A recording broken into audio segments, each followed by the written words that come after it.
katika silaha ambayo adui anaweza akaitumia kwenye maisha ya mtu, silaha kubwa huwa ni ulimi. Na ndio maana utaona anaandika, na kila ulimi utakaoinuka. Maana yake hapa anajaribu kutuonyesha ya kwamba silaha kubwa sana kwenye ulimwengu wa roho ni silaha ya ulimi. Adui anapokuja kwenye maisha yetu mara zote huwa anakuja na tricks, anakuja na mbinu nazo hatuwezi kuziona moja kwa moja.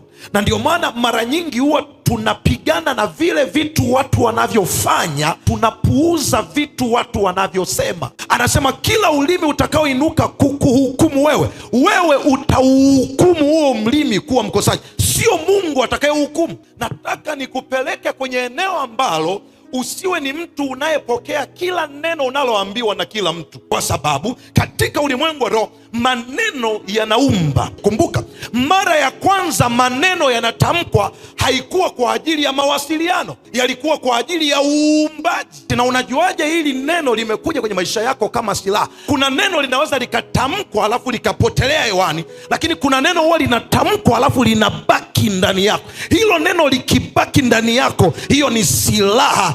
Lazima silaha ya neno iondolewe kwa silaha kubwa zaidi ya neno, ili kulipinga lile ambalo wamelisema.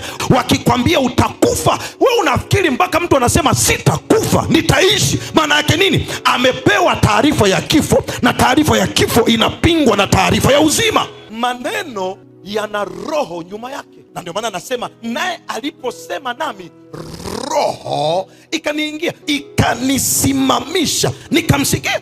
Kwa hiyo maana yake kumbe maneno ndani yake yana roho, na ile roho either ni mbaya ama ni nzuri. Kitakachofanya kazi sio aliyesema, ila aliyepokea amepokea kwa mtazamo gani, ndio inaamua yale maneno kufanya kazi. Na katika jina la Yesu, kwa sababu maneno haya ni uzima, na kwa sababu maneno haya ni roho, na kwa sababu maneno haya ni nguvu, kwa jina la Yesu, haya maneno yanaenda yanatafuta kila neno lenye roho chafu ndani yako, na yanakusimamisha juu ya maneno yenye roho chafu katika jina la Yesu.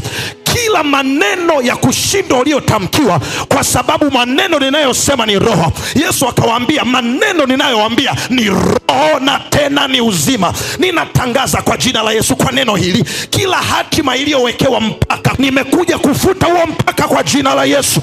Kila mahali ulipocholewa ya kwamba uvuki, kwa maneno nimeinuka kama kinywa cha Bwana. Kama ambavyo ulitamkiwa, leo ninasimama kama mamlaka, ninatamka kwako kwa jina la Yesu, vuka mipaka, nenda kwa jina la Yesu.